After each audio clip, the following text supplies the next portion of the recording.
У меня 4 детей, я поменял пол. Живу со своей женой прекрасно в России, Путин наш президент. Вы титьки пришите в проституцию. И следующий кадр в конце. А если придет убийца, который тебя не добил? У вас есть заключение от полиции, что вас избили в полиции? Да, конечно. Вот они написали, что избили. Всем привет! Вы на YouTube-канале Гей-Миграция. Сегодня у нас необычный выпуск, он будет в формате интервью. У нас в гостях наши друзья Эрика и Витя. Они трансгендерная пара из России.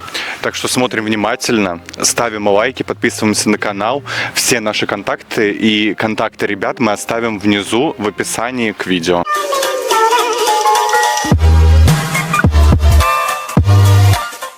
Обычно мы сидим в нашей скучной квартире и рассказываем вам однотонно что-то. А сегодня у нас интересный выпуск с нашими друзьями. Это Эрика и Витя. Они пара. Живут так же в Испании, как и мы. И сегодня узнаем, что же у них за жизнь такая веселая. И расскажем об этом вам. Эрика и Витя, мы хотим, чтобы вы познакомились с нашими подписчиками, точнее, чтобы они познакомились с вами. Расскажите вкратце о себе чуть-чуть. Значит так, меня зовут Виктор, это моя жена Эрика, и мы оба с Эрикой трансгендерные люди. То есть она, изначально биологически родилась мужчиной, я изначально родился женщиной. Вот это поворот! Да, и мы, естественно, иммигрировали из России в Испанию. И здесь мы вам расскажем, почему же мы такие странные люди, что с нами не так. Если Ваня задаст этот вопрос, может, там вообще он спросит, что мы едим. Да. Кстати, да. Первое, что хотели бы у вас вообще узнать, как давно вы вместе? Кстати, 4,5 года или 4? Вот видите, какой интересный вопрос. В августе будет 5 лет. Вот сейчас вот апрель наступает, через 4 месяца будет 5 лет. Будет деревянная свадьба? А с момента свадьбы сколько у вас уже прошло, получается? Свадьба 4,5. То есть это с момента... Мы через 4 месяца после знакомства поженились. Вот видите, а вы тут годами не можете никак замуж выйти и жениться. Видите, как надо. Познакомились, быстренько, оп, все через ЗАГС оформили, и красота. И вот 5 лет. Вот. Видите? Точно не по залету. Да, по залету. А как вы вообще решились на свадьбу? Именно в России, да, потому что это такая тема, мне кажется, уже в тот момент было понятно, что в России это не норма, и будет, Короче, вы можете прямо сейчас загуглить или в Яндексе написать, неважно, везде всплывет. Сейчас то, что мы развелись, но это не так. Ни разу мы не дошли Они до... специально сделали фейк-ньюс. Да. Это Алена Блин, наверное. Они специально это сделали, якобы мы развелись. Но это вообще не так. И еще что я хотел сказать. В 2019 году, в декабре, мы заключили 12 декабря свадьбу. Почему? Потому что для нас это имело вес, так как мы трансгендерные люди, и мы хотели показать то, что, мы тоже люди, и мы можем это сделать. Потому что, брак это очень важная штука, потому что если твоя, например, вторая половинка попадает в какую-то плохую ситуацию, например, в больницу, ты не сможешь прийти, если ты левый человек. Но если ты муж или жена, ты можешь. И мы тоже этого хотим. Вот. Так все просто. Причем хочу сказать, что здесь, в Испании, это совершенно отличается, и мы можем спокойно прийти. Вот у нас нет брака никакого. И, то есть я когда лежал в больнице, ко мне спокойно приходил Ваня в 2 часа ночи, спокойно заходил в больницу, сидел со мной, и никто не спрашивал, кто он мне, что. Он говорит, у меня там лежит мой парень, все, вопросов нет. А если придет убийца, который тебя не добил? Вот это уже вопрос. Нет, это на самом деле да. В Испании вообще все похер. Сейчас Испания поменяет свои законы за тебя, и непонятно, хорошую или плохую школу. Сейчас Эрика нам тут наведет шороху, да, и больше ко мне Ваня в больницу не сможет прийти. Саша сказала то, что даже тогда было, что ты там известна про Россию, и тут вот, когда общаемся, особенно там с какими-то украинскими знакомыми, они говорят, всегда там в России был трэш, всегда было хреново. То есть я не знаю, как так бывает. Я замечаю по своей жизни, что самая там темная ночь перед рассветом и наоборот. То есть в 2018 году наоборот в России приняли очень такой закон хороший для трансгендерных людей, что можно было точно так же, как практически в Европе, поменять пол, прийти, пройти комиссию, хоть как ты выглядишь вообще, то есть там на это не то чтобы не обращали внимания, ничего не спрашивали на эту тему. давали справку, ты с этой справкой приходишь, там в ЗАГСе терминал, как будто оплачиваешь телефон, и написано «смена паспорта» нажимаешь, по причине смены пола, то есть это не было чем-то экстраординарным. И то есть наоборот все становилось лучше и лучше, и мы с Витей думали, что мы достроим дом, то есть у нас есть дом с моими родителями, разделенный на 2 части, 2 входа. И мы такие, вот мы здесь мы сделаем бассейн, здесь мы сделаем то. Договорились с мамой, то, что вот мы начинаем там делать свайный фундамент 23 февраля 2024 года. 24-го встаем, еще мы 23-го купили стиральную машину пресловутую, как все говорят, там Вообще. русские утаскивают с войны стиральные машины. Мы купили сами. Витя Ни у купил. кого не украли. Да. И в итоге она стоит в этом доме, а мы нет. Вот, мы не там. То есть у нас наоборот было вот как-то вот все, реально казалось, что все будет становиться лучше. И то есть когда я завела канал, вот сейчас наш канал на Ютубе полностью весь поглощен Кремль-ботами, это даже смешно. Они по-всякому изощряются, то есть я иногда там пишу им какой-то интересный комментарий по поводу того, что там 50 копеек стоит этот комментарий, вам оплачивали. Они там все, видимо, своим офисом придумывают, как ответить что-то интересное. То есть такая вот коллаборация происходит. А тогда, то есть вот я, например, сама начала сначала вести канал еще до того, как познакомилась с Витей. И то есть там я рассказала про свой трансгендерный переход. Я обалдела от этой кучи поддержки, от того, сколько людей стали моими клиентами по волосам. То есть я занимаюсь волосами, наращиванием волос, окрашиванием, если что. Мой тогда YouTube-канал в России помог. Я обалдела от того, как много понимающих, принимающих людей. И я именно вот провожу четкую параллель. Мы недавно смотрели про фашистскую Германию, как там велась пропаганда. И вот знаете, основы те же. То есть это испокон веков, видимо, известно, как фашизировать общество. Это все циклично, на самом деле, идет, что мода, что различные государственные вещи, это все идет очень циклично и по кругу, то есть это постоянно так происходит. Видимо, Путин взял все от Гитлера, и вот эти вот все Песковы там, вот его, от вот этих вот Менгеле. Да. То есть все это как под копирку. А сам народ, то есть я как и была, я такая остаюсь, я не националистка и не расистка, хотя это все подвергается испытанию, как бы, когда видишь каких-то людей гомофобно настроенных там и так далее, но по-настоящему, да, то есть Россия — это яркий пример. То есть я там жила, я знаю. Не надо писать, кто не жил, например, в России, что там русские от природы конченые. То есть это совершенно я не так. вживую не встречала человека, который за Путина. То есть я не встретила до сих пор. Вот так вот. Потому что там говорят, мне в интернете кто-то написал, узнайте, пожалуйста, что такое фабрика троллей. Почему вы даже не предпринимаете ни малейшего усилия узнать, что такое фабрика троллей? И что боты сейчас выглядят как обычные люди. Они просто работают.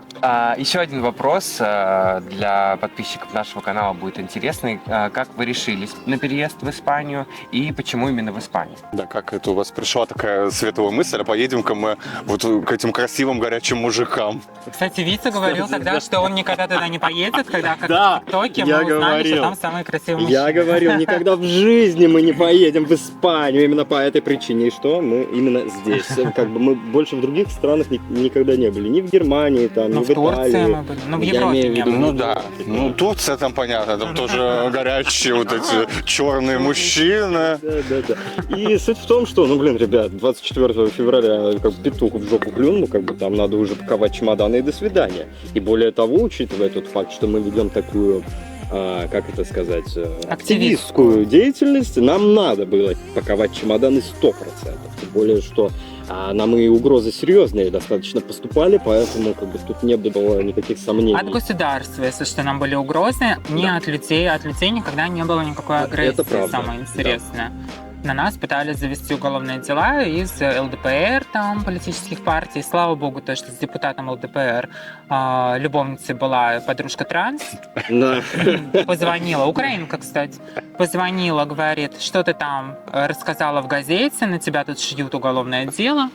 Короче, Вот. предупредила. Да, Да, свои да, люди, серьезно. благодаря Позвонила проституции такая. трансгендерной, есть даже А вы думаете, как полиция. Вот шпионы видите, выглядят? а вы все говорите о том, что проституция это плохо. Иногда очень даже спасает. Спасает жизнь, проституция. Витя тогда сказала то, что я во всем виновата, я не то сказала в интервью. Я сказала, то есть в интервью спросили, для «Московский комсомолец», по-моему, была газета, почему так много людей в России, ну какая-то там статистика, против ЛГБТ. Я говорю, еще Ленин сказал, что быдлом легче управлять, и специально делаю, чтобы народ отупел, и к этому власти стремится. Ну, короче, И ты сама себе разожгла Да. огонь. И они это подвязали, эту фразу, потому что я оскорбляю нацию. Мгм. Ну так я имела в виду, что власть стремится к тому, чтобы оскорбить нацию, а Ну они да. вот так вот все хитро переворачивают, да, то есть если... Ну, ты же сама понимаешь, что если ты сказал какое-то слово, потом при монтаже его можно крутить как Да, ты хочешь да, и они выставлять в так и нужном делают, свете. они так и делают. Однако, если мы переворачиваем, посмотрите, блядь, прям на говно Вы из-за знаете, я даже в Засранцы. 2011 году снималась на одной передаче на НТВ. Тогда уже с точки зрения политики, да, вот против ЛГБТ, в 2013 году уже, да, был принят закон о запрете пропаганды среди несовершеннолетних, хотя это пропагандировать невозможно. Вот. И там был момент, я прилетела на самолете для того, чтобы сниматься в этой передаче. И под конец самой съемки мне стало плохо, меня стало очень сильно тошнить, и я сделала вот так вот просто. А там с многих камер снималось, то есть в этот момент разговаривал другой человек, меня можно было вообще не показывать. И они сделали так, что вначале кто-то кричит, там, по-моему, Гоген Солнцев был, и говорит: это просто пидоры, им бы титьки пришите в проституцию. И следующий кадр в конце, я вот типа как больно от этих слов. Да. То есть реально так и делают, так монтируют. Вот, Это вот, ужас. говорите. Ну и в общем, Почему вы... вы выбрали Испанию? Да. Почему вы Дело в выбрали? том, что в России очень сложно получить вообще какую-либо визу. Мы до этого в Европу не ездили. Именно по той причине, что нам не хотелось кучу этих всяких документов собирать, типа у нас отпуск, нахрена нам это делать. Вот. Мы ездили там в Таиланд, Турцию, Египет, все такое, куда не нужны были визы, Куба. А тут мы поняли, что нам некуда деваться, нужно в Европу, и мы стали пытаться сделать визу. А визу не давали, потому что мы же враги. Вот. И Ну, в нам... тот момент вообще же с визами была Да. полная жопа, там вообще невозможно было никакую сделать, очереди Мы там везде, показали записи. деньги, они нас спрашивают, Там сколько... курс еще прыгал Да. пиздос, и мы как раз попали тогда, когда он скаканул, а у нас было четко, чтобы вот хватало, хорошо. И они такие: мы вам отказываем, потому что денег не хватает. И Да. опять все заново пришлось делать. Это должна была быть виза, по-моему, во Францию. В Италию. Или в Италию, да. Мгм. Да, и итальянская, Нам типа, нам отказали. отказали, мы потеряли кучу денег, а потом мы уже такие делаем испанскую. Кстати, вот можно рассказать для подписчиков, то есть в испанском посольстве в России, не знаю, сейчас работает или нет, там можно приехать без очереди, без записи и дать 5000 рублей. И там есть такой красный ковер. Мгм. И говоришь: VIP. я через Мгм. VIP зал. И они такие: проходите. 5000 рублей. Вот. Почему мы не знали об этом, когда мы Да, делали да. себе Мы тоже визу? не знали, к нам пришла клиентка и так сказала. А до этого, то есть там очень сложно что-то через Да, искать да. какие-то ситы. Мы 2 месяца Обои, пытались только да. записаться туда, чтобы Да. попасть. Она сказала, я с утра... А можно было за 5000 по ковру Да, пройтись. да, я с Да. утра просыпаюсь, Витя не любит с утра вставать, я говорю: поехали быстрее. Он говорит: ну давай не поедем, давай Ну да, поспим. это было ужасно. Вот. Ну, мы приехали, короче, сделали эту визу, слава богу, нам ее дали на целых 16 дней. Вот. И самое интересное то, что мы не только в Испанию попали, случайно, мы еще и тогда были очень сильные допросы. Вот этот оператор рассказывает, что его не допрашивали, когда он ехал из России. Когда мы ехали, то есть там сидели люди, как из фильма «Груз-200», как будто они сейчас сразу нас проведут и посадят на швабру. То есть вот так это выглядело в аэропорте. И поэтому мы даже не смотрели ничего про Испанию в интернете. То есть мне случайно попадались в Ютубе, типа, как жить в Испании. Я такая: я должна запомнить и пронести эти знания через года, как называется этот канал, что когда я попаду туда, я их из своего мозга восстановлю. Потому что всю цифровую информацию они восстановят, меня посадят, заведут уголовные дела всех возможных статей. Сейчас очень многих интересует вопрос, как лететь, потому что ты, особенно если ты идешь на беженство подаваться, то у тебя должен быть кейс. И как провести кейс, люди не знают, то ли эту флешку глотать, то ли садиться на нее, то ли вообще ее с собой не брать и писать в самолете. Причем здесь кейс, какой кейс? Ну, потому что если у тебя будет, если ты будешь, планируешь в аэропорту сделать сдачу, то у тебя должна быть информация. Законы в России от ЛГБТ, если ты гей или транс, то кейс больше не нужен. Все равно в полиции тебя очень подробно, нормально расспрашивают. Они даже говорили, у вас есть, кто-то говорит, у вас есть заключение от полиции, что вас избили в полиции? Да, конечно, вот они написали, что избили, что вас избили. Он сначала пизданул по голове, а потом написал, это был я, и печать. Вот, да. Но это не важно. То есть, если вы гей или транс, то есть лесбия, то есть там не нужно доказательств. По-настоящему многие организации просто предоставляют такое письмо, какие законы сейчас в России. Это само собой является кейсом. Нам одна организация выдала на самом деле реально полную такую стопку, наверное, на 80 листов информации. К сожалению, на Ютубе мы не можем говорить, что это за организация. Кремлеботы тебе напишут. Да, я об этом и говорю. Мы дошли до такого уровня, что нам пишут кремлеботы, вся страница это транс-мужчина. Как будто транс-мужчина. Говорит, у меня 4 детей, я поменял пол, живу со своей женой прекрасно в России, Путин наш президент. Или я девочка, мне 16 лет, я хочу сесть на гормоны, как мне это сделать? Можете подсказать? Или там я в 13 лет, мне 13 лет, здравствуйте. Я благодаря вашему каналу, специально, показать, что мы, детей развращаем. Вот. То есть там так изощренно это. Это реально, это боты, потому что нам тоже, вот сейчас ребята говорят, и я реально понимаю, нам тоже некоторые пишут, ой, мне 13 лет, помогите мне, как мне переехать в Испанию? То есть потом, чтобы нас нагнуть за это можно было. Охренеть! Уголовное дело завести. Я в шоке. Я в ахере. Я больше не отвечаю на эти комментарии. Шапки из фольги. Вот я про это и говорю, то есть как в России, то есть про теракт тоже вот сказали, да, что не заметили, как люди вошли с оружием в Крокус, там шаг из дома ступить не можешь, камера с считыванием лица, выйди с плакатом, бумажка, белый листочек, Мир? за мир, тебя скрутят 10 человек, швабра в жопе. Да. А тут люди просто реально, нас тоже это удивило. Столько камер, тем более МКАД. МКАД вообще весь увешан этими камерами. Крокус этот весь увешан камерами, сигнализациями, датчиками. Подмосковье. Москва уже разрослась в Подмосковье давно. То есть меня тоже мы тоже были в шоке, как это возможно. Потому что они полностью все там договорились. Там все подготовлено это было. Опять мы куда-то не туда ушли, но ладно. Но это важно, это очень важно. И поэтому мы даже попали в Барселону, мы думали, что перепутали, что Барселона это столица Испании, думали. Это столица Каталонии, в принципе, нормально. Да, потому что мы не смотрели в интернете.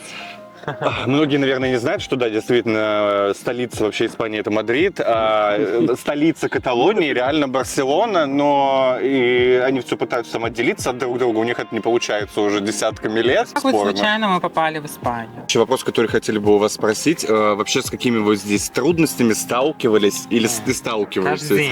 Вот, такие основные, я не знаю, там, которые вы думали, что, мы сейчас приедем вообще все в шоколаде, а тут оказалось по этому пункту очень можно сильно ошибаться. Давай, Эрика, вперед. Я думала, ты как расскажешь. Сейчас следующие 10 минут Эрика расскажет о своих трудностях. По-настоящему, то есть, когда ты живешь в какой-либо стране, да, и собираешься в ней жизнь, везде есть своего рода такой патриотизм определенный. И мы действительно не хотим быть такими людьми, которые, знаете, постоянно все ругают, да, то есть и тут нам не нравится, там не нравится. У нас была одна тут подружка украинка, то есть у нас много друзей украинцев, которые абсолютно адекватные. Это, например, говорит, что она заложница Красного Креста. Вот. Я помню, да, что мы обсуждали этот вопрос, это смешно, конечно. То есть мы не хотим быть такими людьми, но в каждой стране, конечно, есть свои нюансы, от которых ты охреневаешь, грубо говоря, а есть то, что тебе нравится. Но по сравнению со всеми трудностями, то, что здесь к нам относятся как к людям, в России ко всем людям относятся как к биомассе, по сути. Не думайте, не живите в розовых очках, что если вы гетеросексуальный человек, то что Путин вас считает за человека. Путин считает вас за ресурс. И все. Вот. А здесь как будто вот ты чувствуешь себя, что твоя жизнь, она как бы важна, она имеет хоть какую-то ценность. Ну да, и как бы и в плане законов здесь реально ты видишь, что для людей они сделаны, а Да. не против людей. Да, сложности, с которыми мы столкнулись, с тем, что вот есть представление о Европе, да, что она там вся развратная, там кто-то так думает, да, что тут детей заставят пол поменять прям в школе, всех переоденут обязательно наоборот. Что здесь педофилия разрешена. Да, да. О, вот это про наши педофилию, это наших, просто. подписчиков это Это любимые. боты, это Да. боты.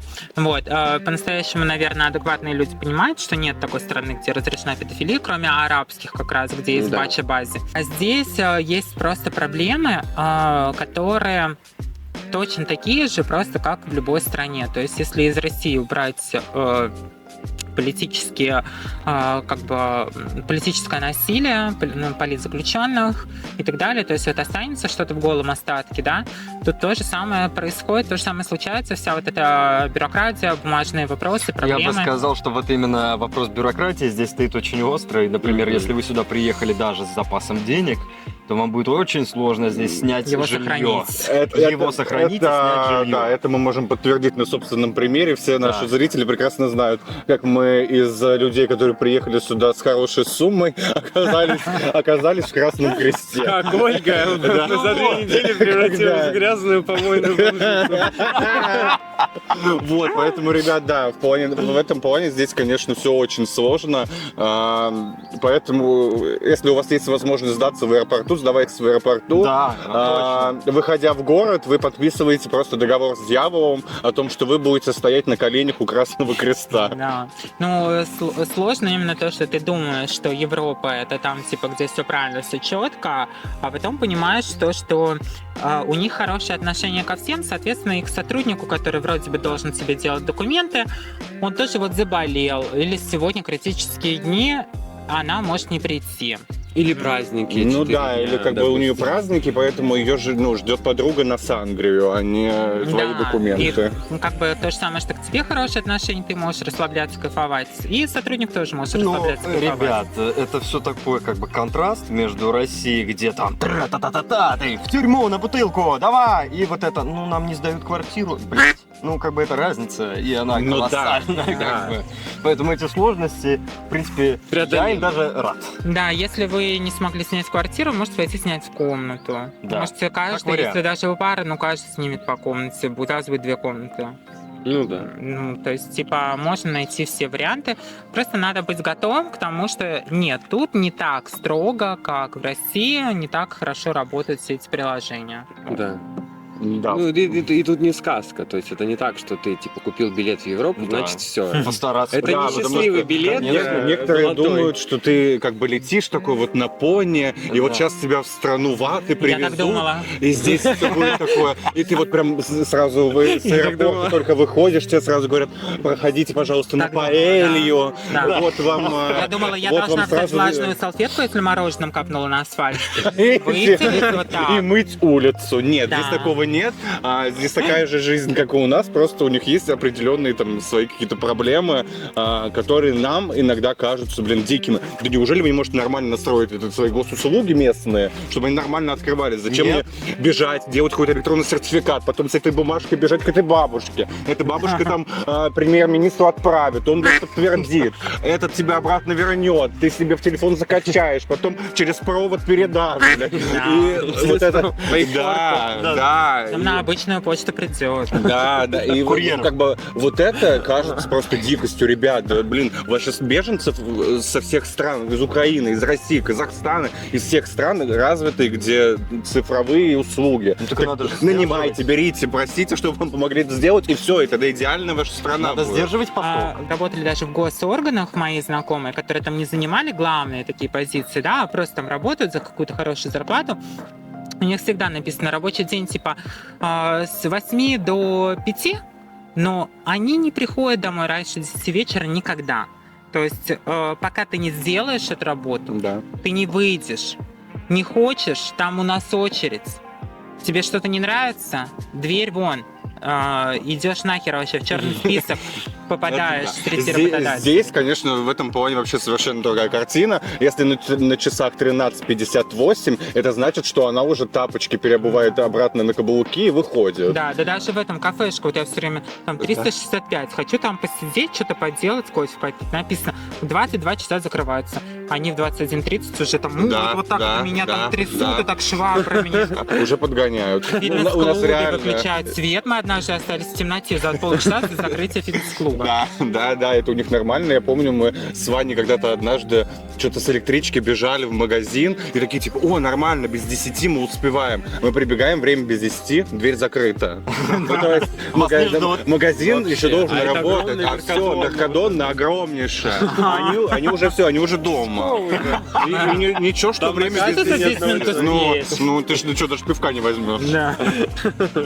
Да, поэтому все-таки реально здесь есть вот эти трудности, но если сравнивать с жизнью в России, понимаешь, да, что у тебя что-то более глобальное меняется на вот такую в России мелочь. ты, наоборот, не уйдешь из магазина, пока там до последнего. Да, в России, да, там типа какая-то пиздень меня зашла там в 21:58, вон она бежала, и выбирает, и пока она не выберет, эта кассирша должна там вот так вот спать, там ребенок должен один на остановке стоять, минус 50. Вот, ты же Я сам работал работал. продавцом, да. Это вот заходит какая-нибудь арабка, допустим, хотела купить себе очки. Без 5-10, сумма закрывается в 10. Ну, конечно, Всё, его солнце она опять ночью сейчас заслепит, блядь, и сразу не купит очки без Да, 10. а мы закрыли все, уже такие уходим с работы, и она кричит на весь ЦУМ: "No, my sunglasses!" Прям плачет. Ты не мог сказать, no, I don't understand you. Goodbye. В России говори по-русски. Да. Как нам здесь все время везде говорят, маньяна. Вот и все, маньяна не сказал. И все, послезавтра идет и покупает. Подробнее можно узнать, чем вы занимаетесь уже здесь, в Испании. Планируем получить документы быть и мастерами продолжить по наращиванию заниматься волос. наращиванием А волос. также, тренерами по спорту. Я тренер по спорту, а моя жена мастер по наращиванию волос и преподаватель по наращиванию волос и колористике. Вот. А вот пока так. мы живем на деньги, которые Запись, получили от конечно, продажи открыто, квартиры. но это если что. Предзапись. А пока они живут на деньги, которые получают из НАТО. Вы же Да. все знаете, Да, что нам из НАТО Европа секс-инструкторы. выплачивает. Какие у вас вообще цели на ближайшее будущее? Какие планы? Чем планируете здесь заниматься? Не знаю, может быть, вы хотите 10 детей себе усыновить, воспитывать? Короче, суть в том, что да, планов громадье. И сейчас мы все стараемся сделать документы. Это не так уж просто, поэтому мы ждем этого уже 1,5 года, но в дальнейшем у нас есть действительно серьезные планы. Ну, Испания очень хорошая страна. Здесь есть какая-то такая легкая уверенность в том, что что-то будет хорошо. Но со всемирными вот этими войнами Третьей мировой, кучей беженцев, инфляции, тоже есть вопросы на тему будущего. Ну, честно, мы готовимся к экономической катастрофе и ядерной войне. Если честно, да. На самом деле это вообще просто нельзя никак не воспринимать всерьез, потому что с тем учетом, что происходит вообще во всех странах, о том, что в какое-то утро сюда что-то прилетит, нельзя отрицать. А не обязательно сюда, если ядерная бомба взорвется, она распространится.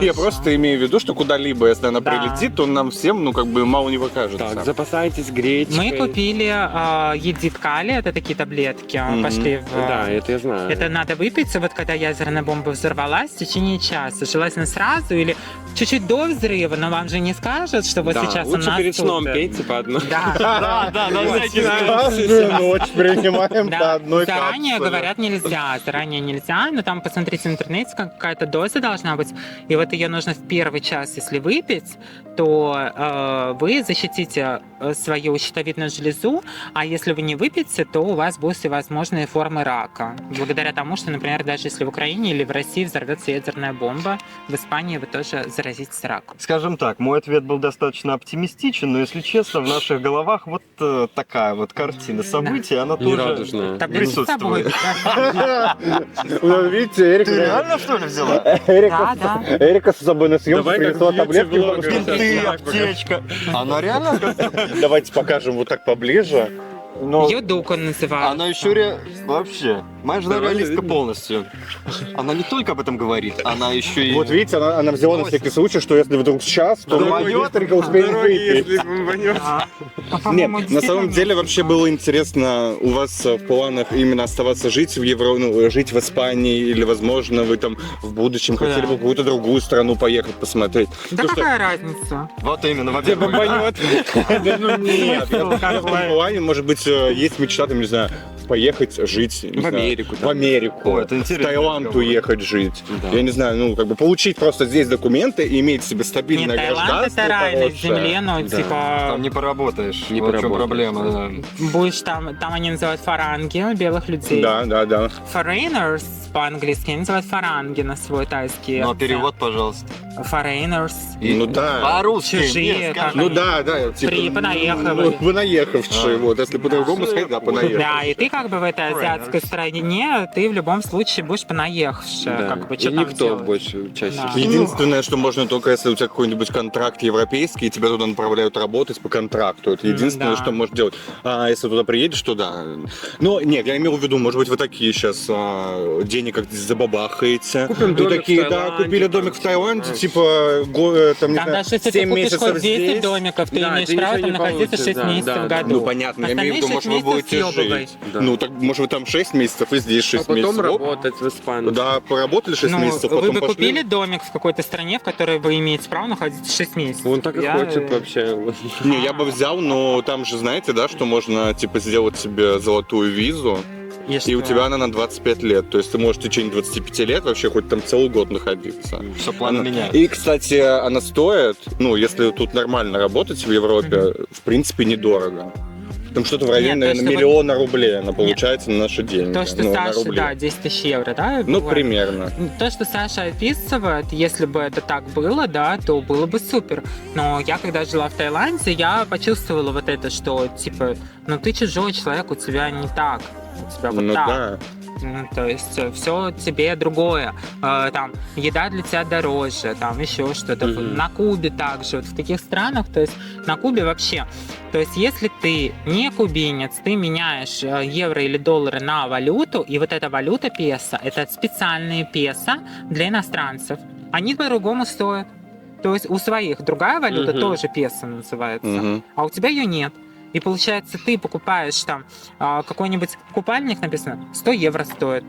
Офигеть. То есть какая-нибудь там еда тоже в 10 раз дороже, чем для своих. То есть это невозможно в таких бедных Это, странах. короче, фантики такие, как в Монополии. Типа, Да. ты покупаешь искусственные деньги Да. и тратишь их внутри.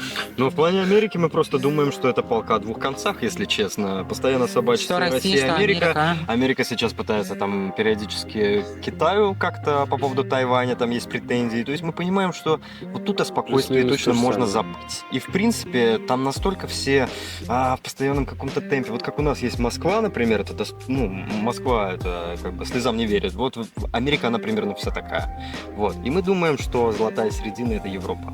Плюс-минус. Ну, Нам так кажется. Да, на самом деле так. Ну, вообще подождем выборов в Америке. Или что Да, будет? вот. Ну, А это прикол там обещают, что сейчас за один день всю войну остановят. Вообще Да? что-то красоте Серьезно? будет. Ну, Трамп. Ну, Трамп же прям давит за это, что сейчас он прям он только наберет 2 телефона, возьмет Украине, России, вот так что-то скажет, и все прекратится. Как Лукашенко, Я, короче, кстати, ему предложил. верю.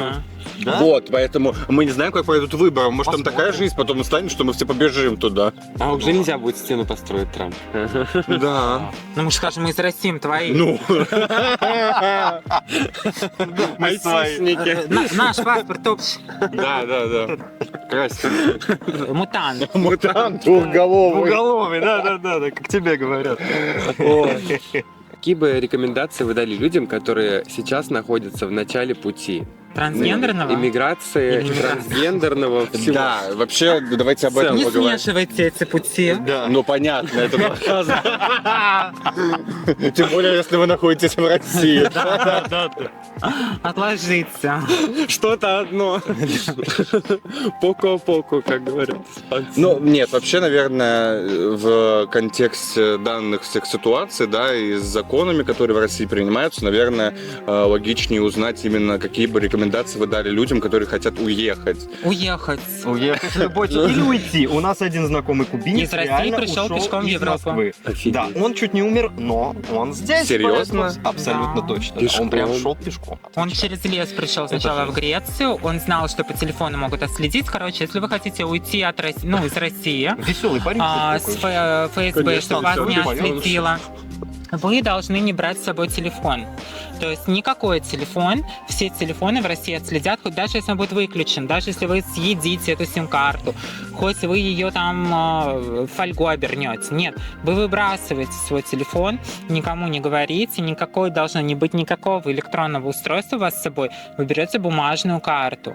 Или вы заранее там смотрите какие-то пейзажи. У него была с собой бумажная карта. Все. В общем, просто у нас сейчас в России есть очень много знакомых супер наивных, и я просто этому удивляюсь. То есть кто-то говорит, ну вот, например, оператор у нас тоже сказал, да, то, что он там что-то получал там заранее, кто-то пытается прям по полному, живя в России вот сейчас на данный момент, типа, мы хотим заранее сделать не тие, вот чтобы уже приехать, и чтобы у нас уже все было. Всё в шоколаде, что ли? Да, то есть вот заранее евро разменять, вот работу по контракту получить в Испании, вот все, чтобы было готовенько, вот чтобы Ну, все по красоте. Ну, чтобы на это было. нужны еще годы, чтобы сидеть Да, там я просто хочу и сказать так. ждать. Это вполне возможно, если вы обладатель золотой карты, у вас бесконечное множество связей и денег. Все Да. хорошо. Можете Да. уже с одним Но рюкзачком. они просто говорят, я не готов так рисковать, мне нужно вот поехать, уже все было, все условия там, как у меня в России. Вот чтобы у меня все документы Да, были. конечно. Но, к сожалению, оставаться в нет России это такой. как бы еще больше риск. Нет такой дорожки идеальной, которая тебе будет протоптана вот прям вот до Европы, и чтобы ты приехал, и все тут. Нет, нифига. На самом деле, могу сказать, вы потеряете дофигища всего, что у вас было. Практически Да, всё. практически все. И вы все будете свою жизнь заново строить. Это факт. Но вот это то, что вы сюда приедете, у вас будет тут уже вас будет стоять дяденька с ключами ждать. Здесь вам Бентли ваша. Они прям уверены, что как будто они берут с собой. Мы пара лесбиянок из Москвы. У нас с собой 3 кошки и собака 2-метрового роста. Скажите, пожалуйста, как более удобно нам ее перевезти? Да, и Как нам где сделать все квартиру снять? документы? И да, и снять квартиру вот с 4 животными. Ведь так много квартир предлагают с 4 А еще животными. многие, снять. которые меня люди удивляют, это те, которые едут сюда, хотят встать на программу Красного Креста и едут с животными. Да, да. Это категорически запрещено. Это везде написано в правилах, что ни с одним животным на программу нельзя. Но люди даже не могут эту информацию для себя взять. И иногда я удивляюсь вообще, как люди к эмиграции готовятся. Они даже не могут взять, прочитать Ну чаты. и что готовятся? То есть они думают, что они готовятся. Иммиграция и вообще беженство — это то, что вы выбрасываете всю свою прошлую жизнь, как вот в СССР, там женщина в купальнике с лайнера прыгнула и под водой проплыла 10 километров там, или 40 километров до Австралии, без ничего вообще, Мгм. и приплыла. Вот это иммиграция Беженство, и беженство. Да. То есть вы можете... А не так с подушечкой в Ну, самолете. все хотят Да. все хотят комфортно. Я как вот эти, я не буду. Как эта грязь, вся вот эта лезла, они там что-то в багажнике ехали. Я так не буду. Я Люди высший хотят сорт. комфортного и беженства. Да. Да, чтобы оно было комфортно, чтобы постельное Меня белье спрашивают, а свежее. можно я тут получу беженство и иногда буду ездить в Россию? Конечно, можно. Да. Можно. Один раз вы можете так съездить. Да, и больше не надо. Выезжаете, и на ближайшие 10 лет или на 5 вам въезд закрывают. Ну, можете повидаться с родственниками. Большое спасибо, что пригласили на свой канал. Да. Очень надеемся, что вам понравилось это видео. Если оно зайдет, мы еще будем встречаться, различные темы обсуждать с А ребятами. если не зайдет, мы больше ни разу не увидимся. Мы Отпишемся друг от друга и в бан друг от закинем. друга. От вас и не будем- зависит судьба нашей дружбы. Наша судьба зависит от вас. Поэтому ставьте лайки, пишите комментарии, задавайте вопросы для того, чтобы в следующий раз мы, может быть, что-то такое интересное, новое спросили у ребят. Всем спасибо за просмотр. Пока-пока.